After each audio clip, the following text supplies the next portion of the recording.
So, story time. This isn't necessarily like a full podcast, but I was just sitting here doing a little bit of reflection because my birthday's coming up and I tend to be very reflective around my birthday. So, I was just like thinking through things in my life and just like, different scenarios. And I was thinking about my time at U of T. So, this was like a very transformative time for me. It is for most people. I was just going through a lot of changes, like a lot of newness in my life. But anyways, long story short, I, went to U of T with the intention of becoming a family doctor one day.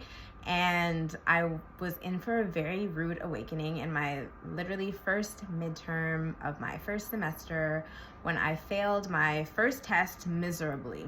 So obviously, getting into medical school is like pretty GPA dependent. So pretty quickly, my dream of becoming a doctor was, very, very quickly starting to slip away.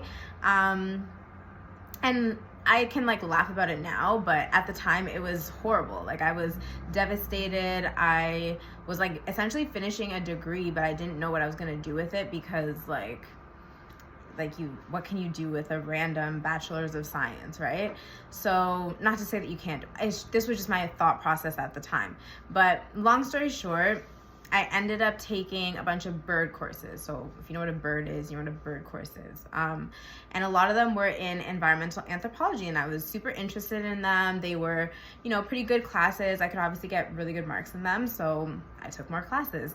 And then the way that U of T works is, so your first semester or your first year, you're just taking courses under whatever you registered as. So if you applied for human biology, you take courses under that. So by second year, you have to essentially choose a major, a minor, a double major, specialist. You have to basically figure out what you're doing. So because my GPA was horrible and I just started taking a bunch of environmental anthropology classes, I ended up having a double minor in environmental anthropology. And just my reflection and looking back, I find it so crazy because out of all of my degrees, the one that I thought was useless and almost a reminder of my failure was the degree that I actually use the most. I have a vintage and sustainable company. I use environmental anthropology literally all the time. It helps me understand the ethics of environmentalism. It helps me understand how environmentalism affects different people from different socioeconomic backgrounds and cultures. It also helps me do environmentalism in a very sustainable way, which is not really something that a lot of people understand, because I'll digress just slightly. So the idea of environmentalism, when you really think about it, it's a little bit inherently elitist. It's a little bit classist, and it in sometimes in cases can be racist. When we think about environmentalism from a historical perspective, when we think about the global politics of our world, a lot of the times a colonizer went into a country that they decided to colonize. They extracted resources. They took them back to their home country. They, utilized the environment as if it was basically a garbage dump. And then, years forward past the Industrial Revolution, past into the modern age, now, a lot of the environmental standards are hey, third world country, you can't do that. You can't do all the things that we did, all the resources that we stole to build up our economy, and now we're telling you that you can't.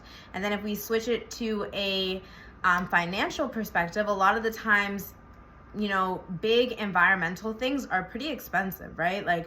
Getting solar panels, getting an electric car, buying a Tesla, these are things that are not obtainable to the average person. So one thing that's my mission, especially when it comes to my business, is to make sure that we're doing environmentalism in an ethically, culturally, socially sustainable way, right? So that environmentalism is not just accessible to people of a certain socioeconomic status or people from a certain culture or people from a certain part of the world, but environmentalism is something that your everyday person can partake in through vintage, through sustainable fashion, by buying less, by buying things that are more better quality, that will last them and sustain them for a longer period of time. Sustainable pricing, which is very important as well. So I don't know. Anyways, back to my original purpose of this conversation. I just find it crazy that I was so lost when I was at U of T. I was so, I felt so misguided. I felt like, you know, I'm working on this degree that isn't really gonna do anything for me. I'm just kind of taking it because it's easy and it allows me to boost my GPA. But like, what can I really do with an environmental anthropology minor, right?